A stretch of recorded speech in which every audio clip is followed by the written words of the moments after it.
கேரள மாநிலம் வயநாடு நிலச்சரிவில் பலி எண்ணிக்கை 240 உயர்ந்துள்ளது. இதுவரை கேரள மாநிலம் சந்தித்திராத கோரமான நிலச்சரிவை சந்தித்துள்ளது. நிலச்சரிவு ஏற்பட்ட பகுதியிலிருந்து 1000க்கும் மேற்பட்ட மக்கள் மீட்கப்பட்டுள்ள நிலையில் நூற்றுக்கணக்கானோர் காணாமல் போயுள்ளதாகவும் தகவல்கள் வெளிவந்த வண்ணம் உள்ளது. இரண்டாவது நாளாக மோசமான வானிலைக்கு இடையே ராணுவம், கடற்படை, விமானப்படை, தேசிய பேரிடர் மீட்பு படை, காவல்துறையினர், தீயணைப்பு படையினர் உள்ளிட்ட பல்வேறு முகமைகள் முழுவீச்சில் மீட்பு பணியில் ஈடுபட்டுள்ளனர். இரவில் தூங்கிக் கொண்டிருக்கும் போது ஏற்பட்ட நிலச்சரிவு காரணமாக தூங்கிக் கொண்டிருந்த மக்கள் உயிரோடு புதைந்துள்ளனர். நிலச்சரிவின் கோர தாண்டவத்தால் பசுமை நிறைந்த இந்த கிராமங்கள் தற்போது புதைநிலம் போல் மாறியுள்ளது. பாதிக்கப்பட்ட பகுதியில் இராணுவத்தின் 300 வீரர்கள் தங்கள் உயிரை பணயம் வைத்து மீட்பு பணியில் ஈடுபட்டுள்ளனர். தோண்ட தோண்ட வரும் உடல்கள் உலகையே உலுக்கியுள்ளது. பூமிக்குள் புதைந்த வயநாடு பகுதிக்காக ஒவ்வொருவரும் ஜெபிக்க கடமைப்பட்டுள்ளோம். பெரும் பாறைகள் சூழ்ந்திருப்பதால்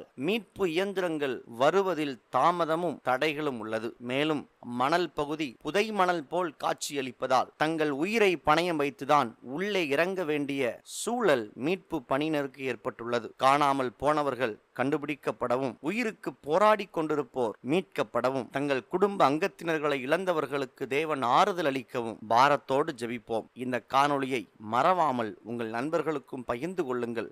சமூக அக்கறையோடு முழங்கால்களை முடக்குவோம். மண்ணுக்குள் புதைந்த மனித உயிர்கள் மீட்கப்படவும் ஜெபிப்போம். நன்றி.